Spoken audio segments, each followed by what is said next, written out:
So what I want us to do is to start becoming more conscious, start choosing things in a better way for ourselves, and start creating a life that's going to gear us to really take advantage of the opportunities that are going to show up for us in the years to come.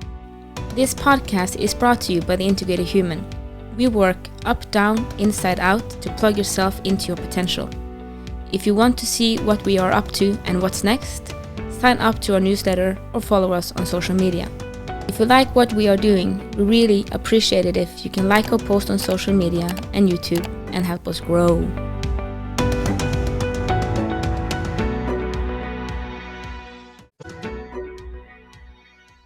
All right. Welcome to the Big and Small Podcast. I'm Jason Shields, and I'm big. And I'm Marit Gabrielsen, and I'm the tiny one. You know what hit me the other day? We have over 100 episodes. So it's the middle of the winter. Where am I getting these flies? I'm like, a hamburger, an apple. You're so literal. But it occurred to me that we've had over 100 episodes. Yes. We've never had to take a retake on the intro or the outro. I'm jinxing myself right now. Well, it's because you're pushing a button. Yeah, but I'm saying, No, that works very well. Yeah, the intro and the outro. Got a question once we planned the episode. I said no. Yeah, exactly. We planned one episode. It's the one episode we haven't published. Yeah, it was not very good. You're trying too much then to hit something instead of just following with it. That's it. And having a good intention. Instead of having intention, you want to hit something specific. Yeah, we have intentions because we have a lot of questions from listeners and experiences that we want to share and mechanics that we've understood. But like Marit's saying, yeah, exactly. And this is kind of got questions. So what is it about the podcast? And well, it is the Big and Small Podcast because it's the big and small things in life. But it did start as you're my guide and mentor in life, kind of the process we're working with and the tumbles that we discover and stuff like that. So we could help more people on a path. I'm proud to become work with you and walk beside you. You're amazing. To become more, have a better life, basically. Because when we started, my life was getting smaller and smaller, and that's not a good experience to have. No. And then it's very nice to have someone that's walked the path before to keep working it. So that's why we are here, to share experiences, share knowledge, make you think. And with that, I have a note. Yes. Because last episode we talked a lot about winter depression, as we had one of our listeners that contacted us because he was doing a good job, but he felt like the more he got aware, the worse it gets. Yeah, exactly. and we had a very good episode around it. But in that episode, one of the things we shared is that one of the things we'd use as like you do it, or what's the word, when you use something before it's necessary, as a prevention, yeah, a preventative measure. Yeah, but we preventative measure, yeah, exactly. We use something that's called a full spectrum light. Yes. In the clinic, we use it for in the morning and use it for lunch. Yes. And just as not a warning, but disclaimer, you have to read the instructions because it's a phase you need to go through with how many minutes, and that you shouldn't do it right before bedtime because the whole intention is to get you more awake. Yes. But the full spectrum light we're using is from Block Blue Light. I think it's a UK company.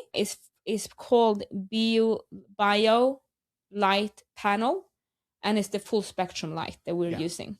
So it's very useful. I'm very happy with it. So for the people that asked, that's the one that we are using. So when we sit down in the morning and have a cup of coffee before we start with patients, we usually turn it on. I actually did not turn it on at lunch, and I did not turn it on this morning. Task. That's my task. So I blew that twice today. So just so it said, you have to use it. You have to if you want it to work. It's just buying it's not enough, it's right? Like you have to use it. It's like the Ab Cruncher 2000 that's underneath your kitchen table. The Belly Blaster 2000. Need to use it if it's gonna work. Need to push the button. Yeah, if it's underneath the bed, but when we remember and we're not out of our normal routine, then we use it twice a day. Exactly. But we started with one. And also between Christmas and New Year's, that was an issue because we were away from the office and then it wasn't being used, and we noticed the effects. Actually, yeah, exactly. So habits are useful. Yes, they are. Yes. So that was not commercial. And I will enlighten you after the podcast. Yes. Next question we had. So that was just people. We got a lot of emails on it. What kind of light we are using? If you buy high quality, there's a lot of bad quality out there. Yes. Siv is our tech geek, so she's the one that does all our research. If you have questions, send us and we will ask her. Yes. we just use it when she gets it. So yeah.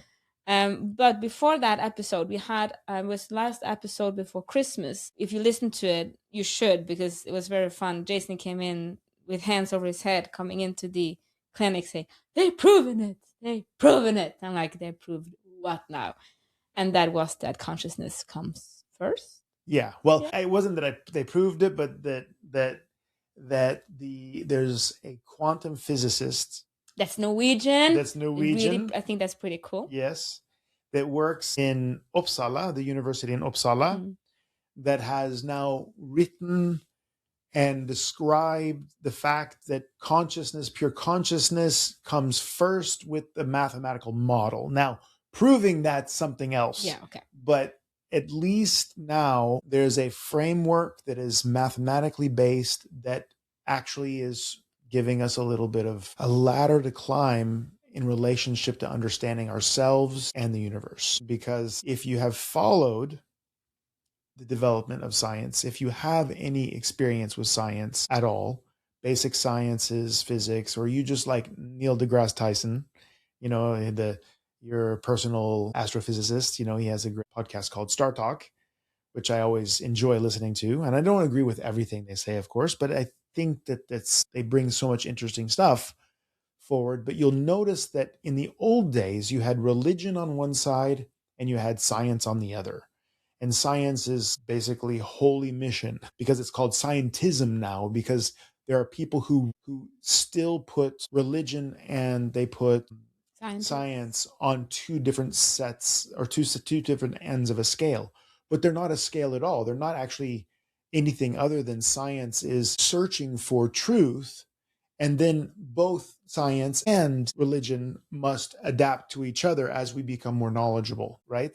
So I don't think that you have to walk on water today in order to show that there's a miracle, when you then understand physics and realize that 99.999999999, and I'm not speaking German, 9999% of the space around you and in you is totally empty, but you think that it's filled with stuff.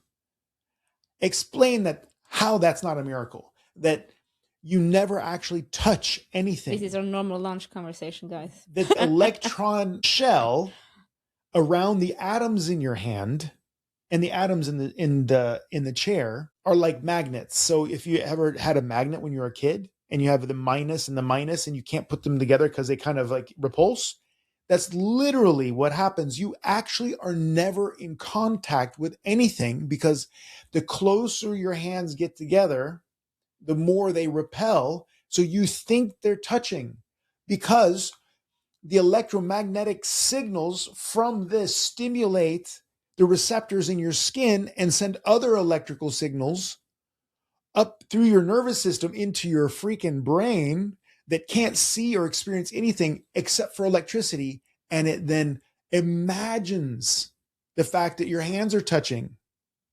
And we have no way of understanding. Yeah. Yeah. Okay. I'm going to stop. Yeah. But if you don't think that's a miracle, stop, because if not, that's going to go on for 2 hours. It just goes on and on. I'm so... And once in a coaching call, we ended up with Jason's amazement that we drive around with dinosaur bones. You fuel your car with dinosaur bones, bros and ladies. Think about that. Yeah, bros and sisses.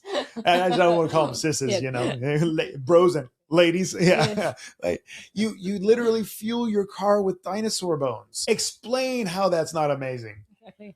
Wow. So anyway, sorry. So this is also the reason why, if you walk with Jason in the spring and he sees flowers, you need to for 10 blocks, you need to have like 4 hours. This is a miracle in every corner. It is. It's so beautiful. I'm like, yeah, but I'm hungry. My external need is bigger than your philosophical need right now. So yeah. So that's an issue. We had a podcast about consciousness because Maria Strömme, Norwegian again. Yes. I have to emphasize Boom that. shakalaka. Very interesting science. You can read about it online. We had an interesting podcast about it, and it talks about consciousness. And one of our listeners sent a message. We answered him regarding, and also if you listen to the podcast, we give some drops of a guy that has lectures online about it and stuff. His name is Federico Faggin, Faggin. He is the father of the silicon chip. So if you're listening on your mobile phone or on your computer, we only have mobile phones and computers basically because of him. Yeah. He is the Silicon Valley silicon chip inventor. And if you listen to Jason's pronunciation, you hear he knows Italian. Faggin. Yes.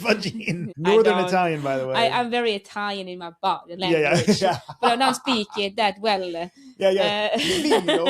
Vino. So we got a question on that one from one of their listeners.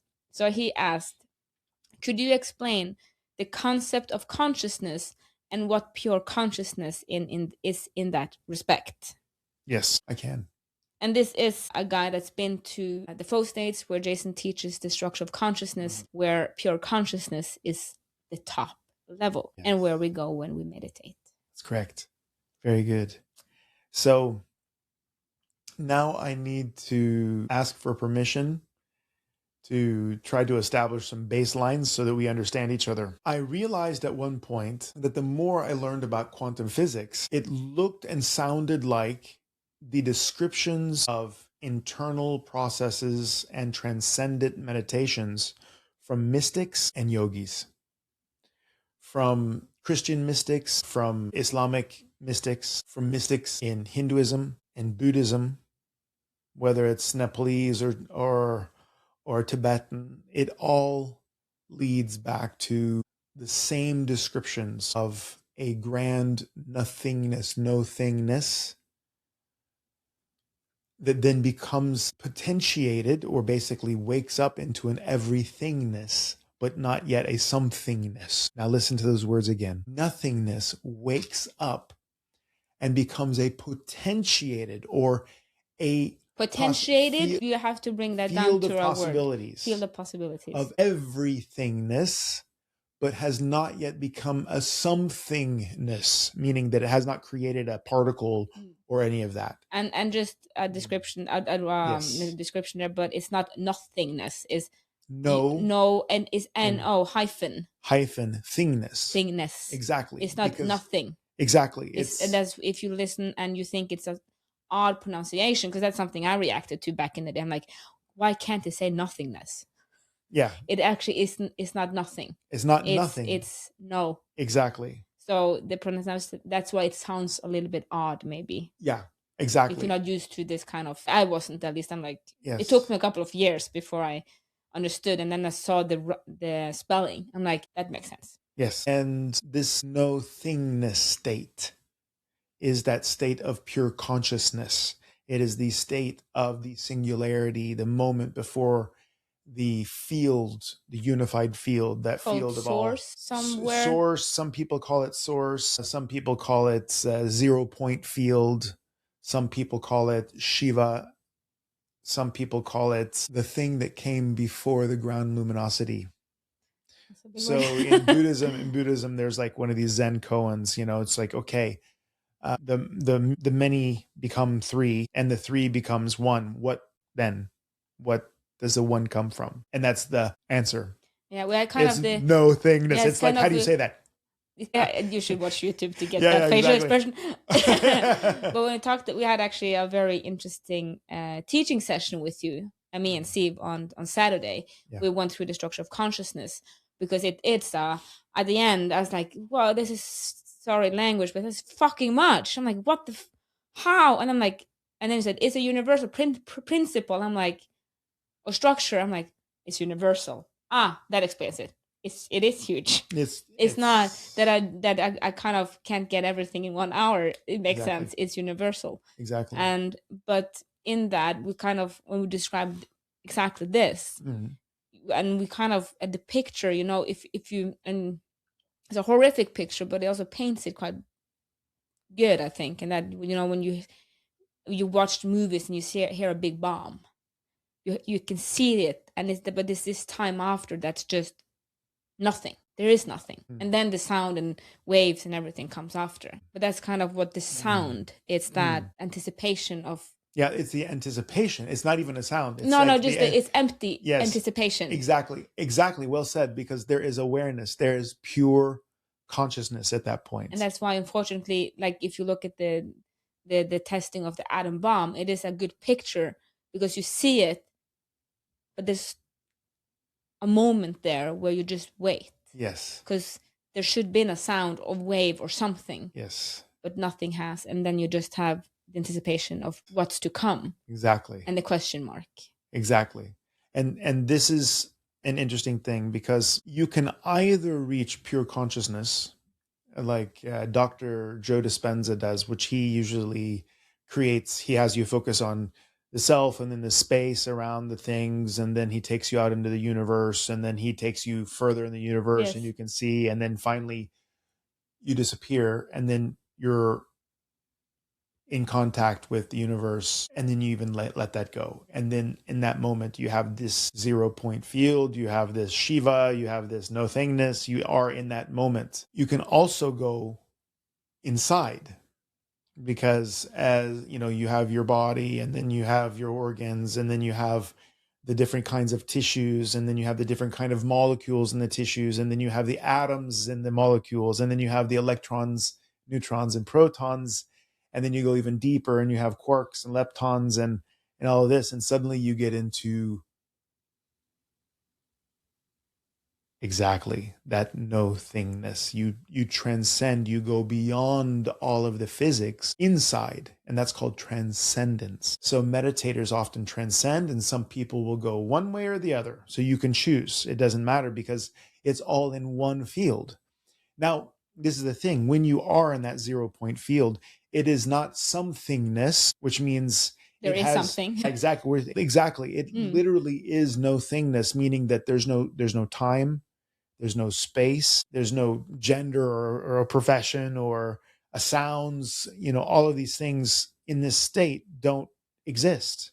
So people who meditate there, and this is mathematically proven description of the way nothingness must be, or the 0 point, or this moment before the unified field erupts into everythingness. And we'll come back to that in a minute. But from this place, you will get all of the descriptions mathematically of what people are experiencing in their deep mystical experiences. The somethingness is when you get what we call then universal awareness in the integrated human. And of course, you're going to download the videos we have around this, and you're going to follow us so that you can follow these descriptions piece by piece, right? You'll understand what universal awareness is.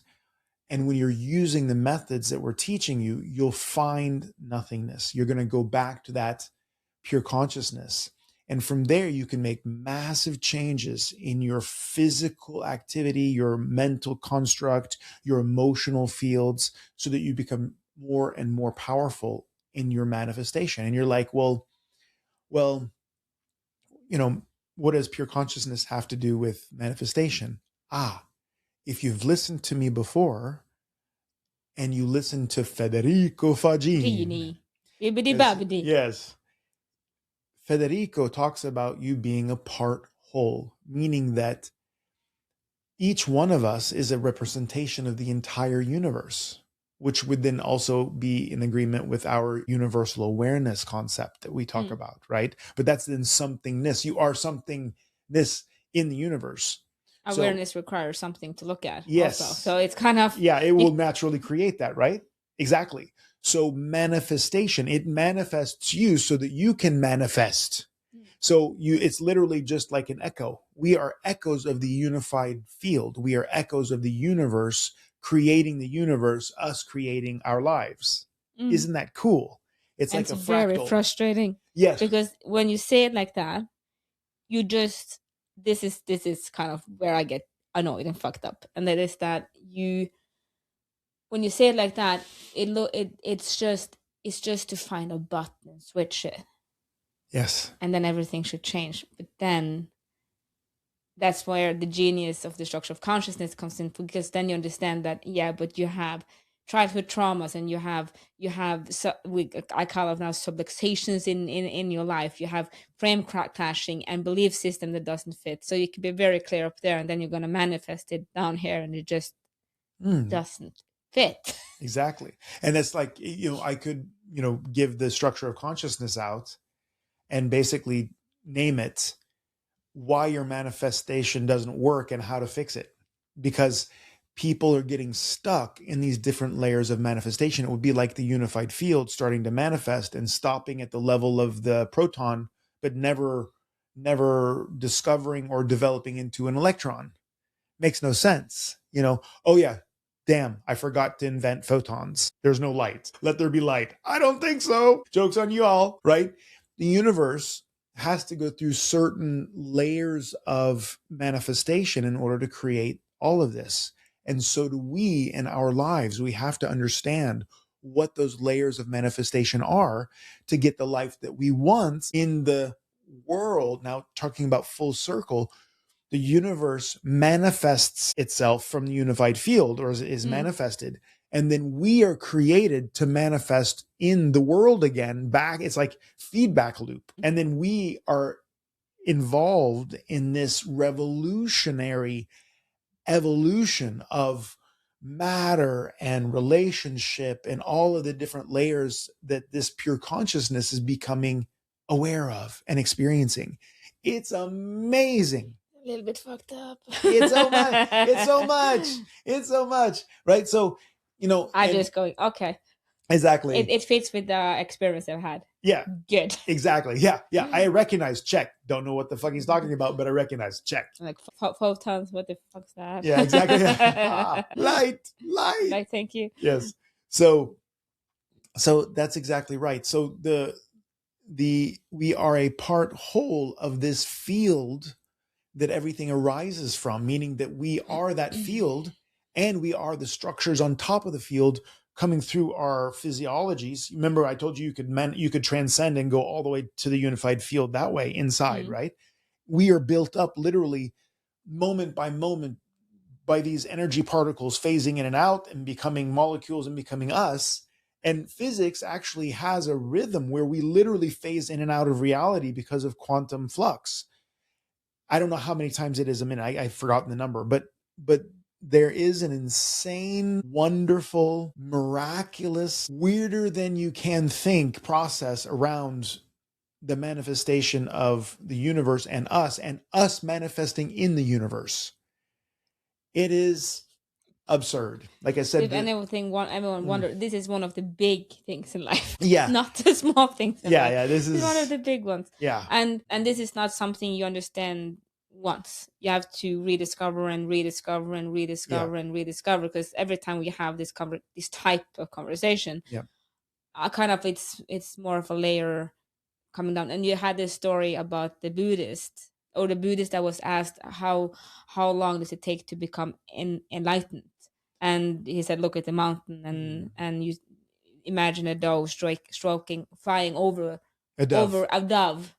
What did I say? Doe. Yeah, not a deer. No, a dove. Yeah, a dove with a silk scarf. They see the scarf flying over it, and every time it flies over, it takes a tiny piece of the mountain, and when it's all the way gone, that's when. Yeah. It takes time. Yeah. And this is one of those.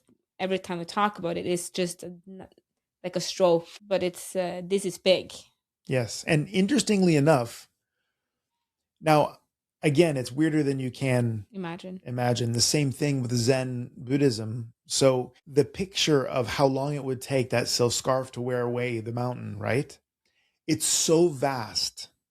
Vast meaning? Big. Thank you. Large. like you need to use common knowledge words. Okay. Vast. I'm like, big, vast. Big. Thank you. Like my belly after a buffet. Vast. Okay. It's large. It's such a large amount of time that it wrecks your brain knowing that it's so long that you just give up the aspect or the thought of Time. Exactly. And then in that moment, you have a window where you can become a person who's experiencing something that's beyond Space-time. Space-time. Thank you very much. And all of these Zen koans. I can say the words. Living in it. Yeah, well, that's the thing, right? And that's, I'm shit with time because living in non-dual reality, and they call it non-dual reality because you are nothingness, which is not two. Non-dual means not two. And then you have everythingness, which is still not two. And then suddenly you have somethingness, and then you have two. You have this field looking back at itself. And at that moment, the revolutions and evolution of the universe comes with quarks and leptons and laws of nature and the weak and strong force and gravity and time and space and all that, right? I'm like Darth Vader. Like, giddy up. Marit goes directly to Darth Vader. It'll be a very good Sith Lord.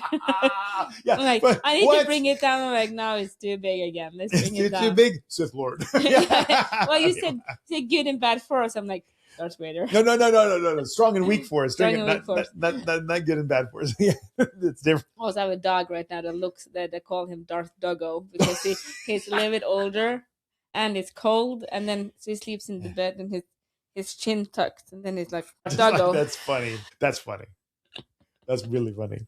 But the strong and weak force has to do with radiation and okay. Yeah, atomic. Yeah. Anyway. Yeah. So, but yeah, Darth Doggo. Yeah. So I'm sorry if I'm getting a little excited because there's a lot of energy in this for me, because I believe that humanity is on the brink of understanding its total connection with the universe. And once people really get a hold of their deep knowledge and connection, when they really understand how sovereign, how much of a king and queen they are in experiencing the miracles around them and experiencing that they control the way they experience all of this.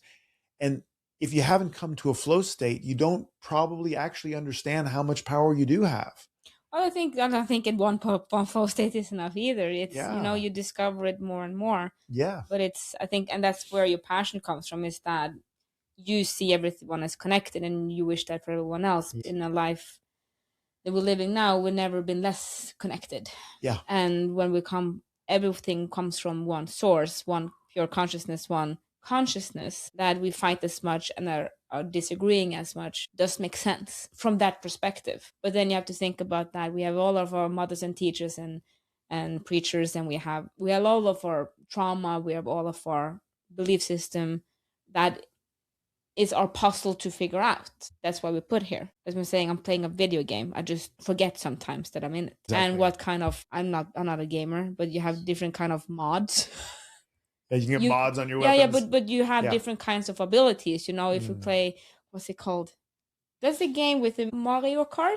Mario Kart, you Bowser or Princess Peach. You have different ability. This is common language. I don't know who Princess Peach is, but go ahead. Princess Peach? I have no. You know who Mario is? Yeah, well, I know Mario and Mario. Luigi. Yeah, right. Yeah. They are plumbers. They have their abilities. You have Bowser, which is a big ass turtle thing. Yeah. And they have different abilities. Okay. And you have to play with their abilities, same as you have to play with the fact that you're taller. I have to play the fact that I'm shorter. Yes, exactly. And you have your trauma, I have my trauma, and my job here is to awaken to the fact that I'm playing a game. Yes. And that I'm connected to pure consciousness, and then figure out what kind of puzzle is laid before me. Exactly. And that we do with solving worldview, personal philosophies, owning our emotions, and then that's how you can manifest from pure consciousness and through. Powerfully. And we talk a lot about, one of the things that you say a lot and you told me a lot when we began is that, but because then I was training to become a world champion. You said you have to train like a world champion, eat like a world champion, sleep like a world champion. And we did. But then we kind of evolved that in language to the fact that you have to become whatever that is for you. Yes, it's manifesting. Literally, like the universe manifests reality in the material. You exactly. And you said you Yes. use the example often, like if you want to be the person, Jason is a little bit sniffed sometimes on The Secret. It's like you can't just sit there and wish it. Or you Yeah. just want it real Bad. bad. I just want that Mercedes Benz. Why will not baby Jesus give me my Mercedes Benz? Because I want it so bad. You always become Southern when you do that. Well, hey, I have family in the deep South that read that book, and that's exactly what they want. They want that Mercedes Benz. And then we have you can't just wish it, you have to become the person that has it. But what does that mean? Yeah. Well, then you have to become the person that has the money for it, the person that has the location for it. If not, it's just going to stand in your garage, right? Yeah. But then as we develop more in that, you have to become that in every, and that's why after especially the teachings, and you've been teaching the structure of consciousness to me for years, but kind of dawned on me after the last teaching on Saturday was that I have to become that in every aspect of the structure. Yes. It's not just to connect with the pure consciousness and awareness. That's the beginning. That's the beginning. Yes. You have to become that person in your worldview. You have to become that person in your personal philosophy. You have to become that person in your roles, meaning you have to prioritize roles that actually gives that. And if you can manifest that in all three of them, then they connect. So that's even more powerful. Your values has to connect to that. If you are thinking that in your belief system, environmental causes are the biggest thing, you're never going to have a Mercedes Benz. You will have a bike, a very good bike. Yeah. Could be carbon. It's not going to be a fossil car, I imagine.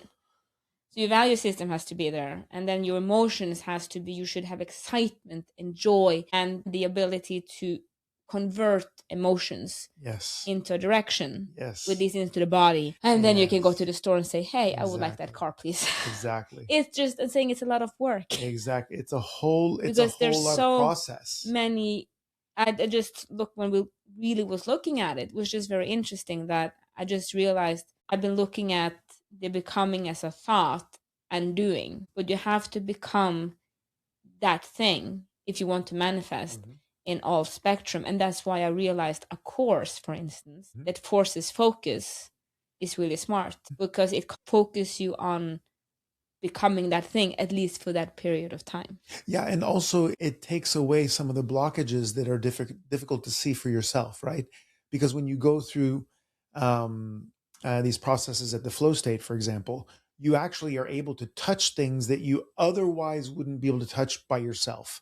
They're rocks, they're broken toes, what we used to say, they're mechanics in the way you look at things, or the things and you can do look at have like a river, and there's just big as rocks in it, and it can't flow. The more you take the rocks out, the quicker it will flow. The bigger the flow is. And that's the thing, that what you were talking about is completely correct, and it has to do with this manifestation from pure consciousness. And I hope that I've given our wonderful listener and our good friend a good start on understanding where pure consciousness is, that it's actually, we are echoes of the manifestation of the universe, and that our pure consciousness, this place of 0 point, when you meditate, that is the same place for everybody. That is a common place, because it's not even a place. It's not even a space-time.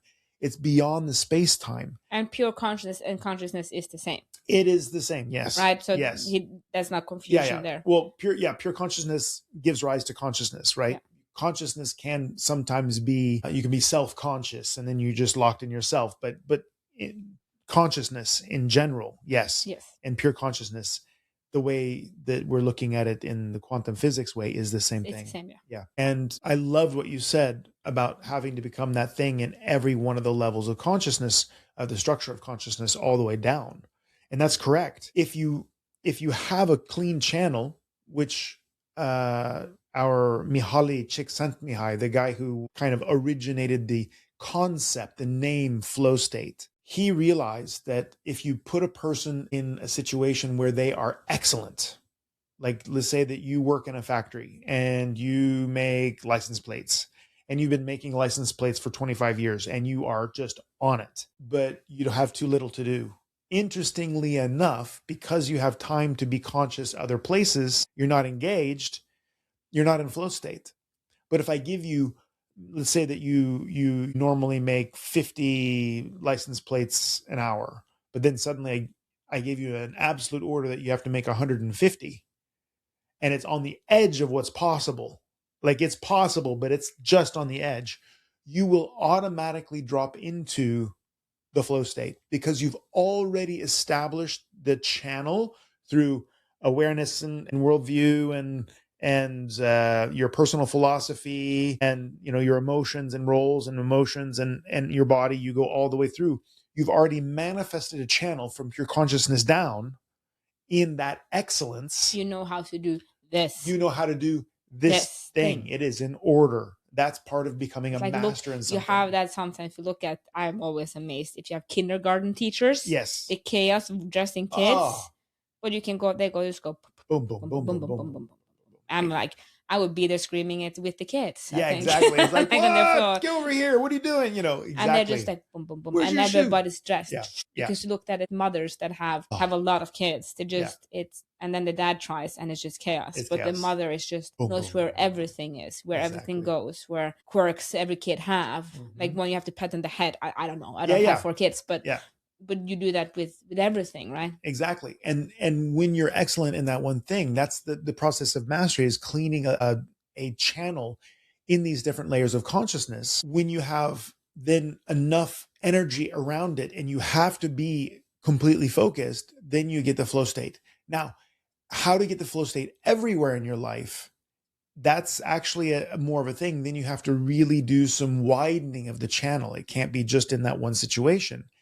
And one of the failures, I would say, not failures, limitations of the theory that he came with in the 70s, Mihaly, is that you couldn't really use it in learning situations then, could you? Because it required high pressure. Yeah, and excellence, right? And if you're learning something new, right? But if you work on your worldview and you work on your personal philosophies, you can actually create a channel for new, developing, evolving situations. And that's what we're creating. We're creating people at the flow state who actually have the flow state continuum. We're building people who are having better lives and they're enjoying their lives more. And then maybe it even looks the same as it did last week or a month ago or a year ago, but now they love it. We have people coming back from long-time illness. We have people getting raises, taking hard conversations, just completely changing the things that were big blocks for them before, because they're developing that great channel in their own consciousness. Getting better capacity. I think that's the biggest thing that me and my husband talked about